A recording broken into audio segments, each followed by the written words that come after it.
Take a little trip here to test out a new drone, and it's a biplane, kind of quad plane. Wanted to take you guys along just to see what it looks like, because I think it's going to be a lot of fun. I'm looking forward to doing it. So let's just set up here and see what it looks like. So welcome yet to another video on the channel. Today we're trying out this new fixed wing VTOL, this big honking package. Now this is not a new product, but it is a new product for the channel, and I wanted to share it with you because it is unique in that it's a drone and a fixed wing plane. So kind of a drone plane, or a wing drone, a quad plane, a quad plane. I've had this for some time now, and honestly, I wasn't sure if I was ever going to make this because the company originally treated me kind of badly. But that being said, I'm still excited to try it out because this is a VTOL, which I mentioned, but that means vertical takeoff and land.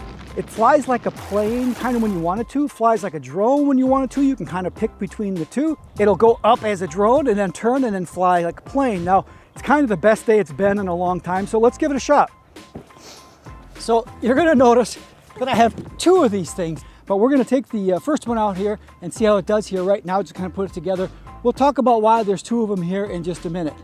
Ooh, it's getting a little warm. I might have to take this jacket off.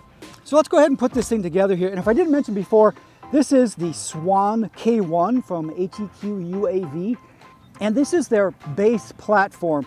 So they do have higher models of this. They still sell this model, and it sells for $11.99 for this package. Now for that, it doesn't even come with a gimbaled camera or anything like that. So that's a pretty high-end price for this. So hopefully the performance really makes up for that high price. And as you can see, the body here is made up of this compressed foam. It is pretty high density, so it should be relatively strong. The battery itself kind of goes in this little compartment here. We'll put that in a little bit. And it does come with this really nice remote. One of the nicest things about this system is this remote is really kind of first rate. It says it can fly 25 miles. 25 miles, not kilometers, 25 miles. Now, you won't be able to get a feedback from your FPV that far, so maybe only 2 miles or 3 miles, but even that's pretty impressive if you're going to be doing something with this that needs that kind of range. Let's go ahead and put these together. I do have them labeled just so I can do this fast, so I don't put it on wrong in front of you here and waste your time. So there, the sides go on here. There's little electrical connectors, and you can't really put it together wrong. If it fits together good, it fits together. So there's the start. So the props themselves spin on. White turn right to tighten. Black is the bump here, and it's a reverse thread. Okay, so let's go ahead and throw a battery in here. This comes with a couple of batteries. When you plug this in, it'll power that up. You'll hear the familiar sound that we're all familiar with here. The ESC. There we go. Something I forgot to mention here is that on the front of here, it does have a little FPV camera here as well. But the other model I have here has a DJI air unit in it, so that way the images will transmit to goggles and you can fly this FPV with that sending unit in it. It says the calibration for the compass is complete, although you could do it again and you have to hold the drone and do the circles and all the different orientations. And I'll put a link here to the HEQ site, which shows you how to do that in case you're wondering. But it does make you calibrate the airspeed sensor every time, so let's go ahead and do that. It's pretty straightforward. So I did kind of hack into this. It's an Android system on this remote, and I was able to put a little screen recorder in here, so hopefully this works and you'll be able to see what I'm doing. So we got to do this pitot tube here. So let's go ahead and do this calibrate here, and it says just hold your hand over it so no air goes into it. So we're going to cup it with my hand here and let it calibrate. Okay, and now we have to blow into the end of the tube, give it a little wind in there, so we're going to blow right in the end of this tube. Okay, and now it says completed there. So here's our pre-flight, here's our start. And you can see here, I'm going to zoom in here, here's our geofence area, is this red circle, and we can go ahead and click the little screen down on the side there, and that will show us where the camera is pointing, the little FPV camera that's on the front of there. Now, for some reason, I always have trouble getting maps to show up. Maybe as we go a little more, maybe the map will show up. I'm not sure.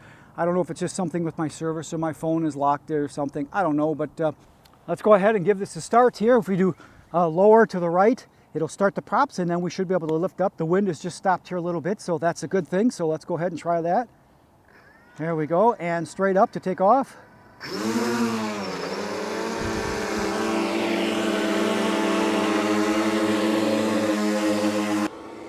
So let's go ahead and give this up here and see what happens here. It's actually hovering pretty good up there. So I'm gonna go ahead and go up here and try to go into airplane mode, and it might be hard for us to see here, but hopefully FPV shows us a little bit here.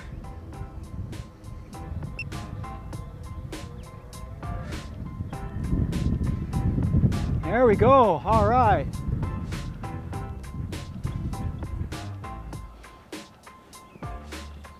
And it is flying. Let's see if I can catch it a little bit here. There it is way over there.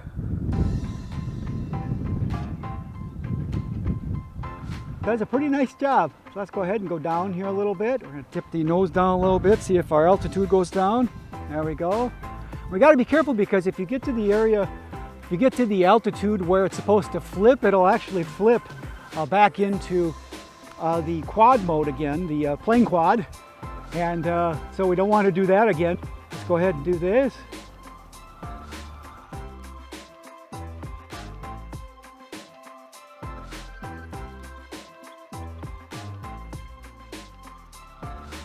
Okay, so let's go ahead and do a return to home here.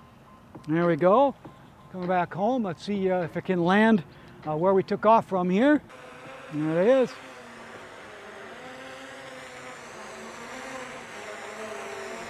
That's not too bad.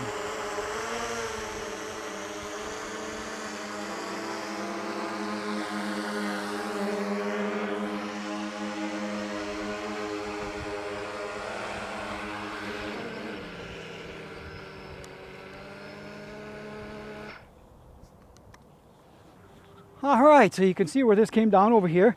And that's maybe, I don't know, maybe 10 feet off the pad or so, but certainly not a fail by any means. It actually did its thing, landed, it's here, it's not in pieces, it's didn't break any props, so hey, that's a successful flight in my world. Let's just do a quick recap here of this thing now that we're done with this flight.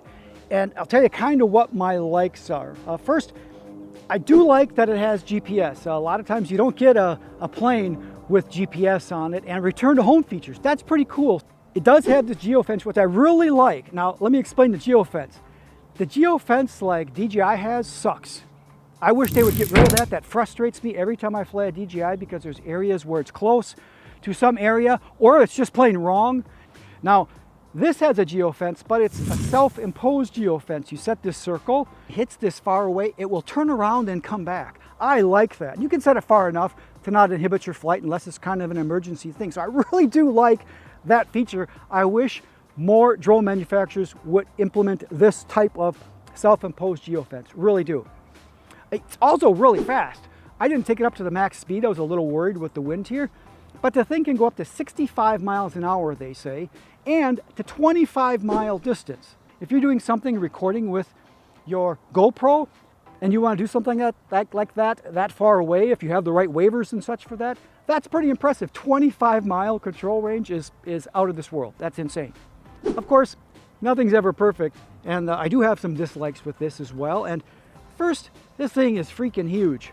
You saw me trying to carry this case, and I mean, these cases are mammoth. Me trying to get them in and out of the car here, I had 2 of these and struggled with this. I mean, getting this in an airport, you'd never fit this in an overhead bin or anything like that. So even broken down like they did, it is huge, absolutely huge.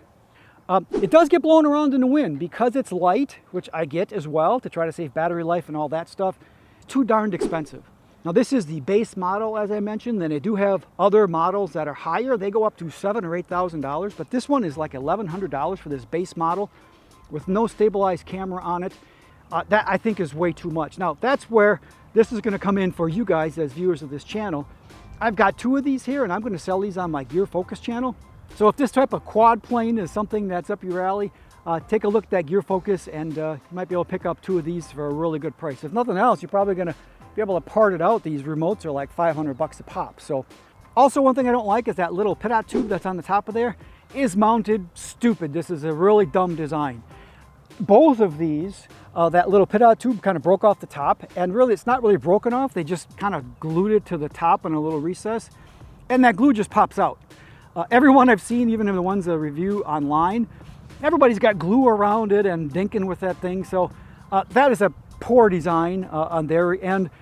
But other than that, the problems I did have with the brand made my experience a little less than desirable.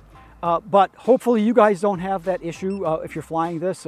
Hopefully it works out really well and they support you well. So it certainly was worth a flight.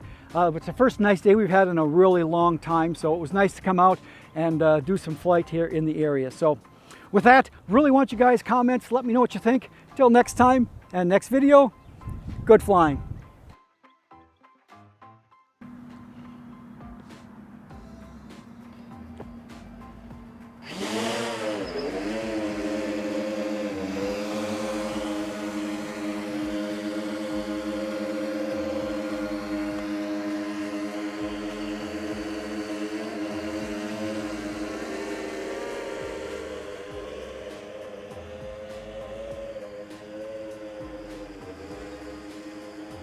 So I just wanted to do a quick little end of this video here to show that indeed I did try this unit number 2 and it flies just fine. I wasn't able to do the DJI output on it though, because I don't have the DJI version 2 goggles, but it's doing a return to home right now just so you can see that it works here. So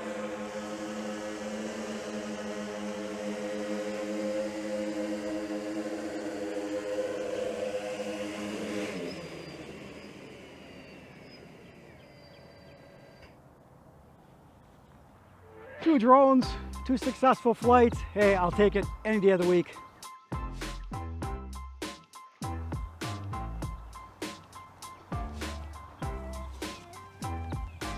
Taking my drone and going home.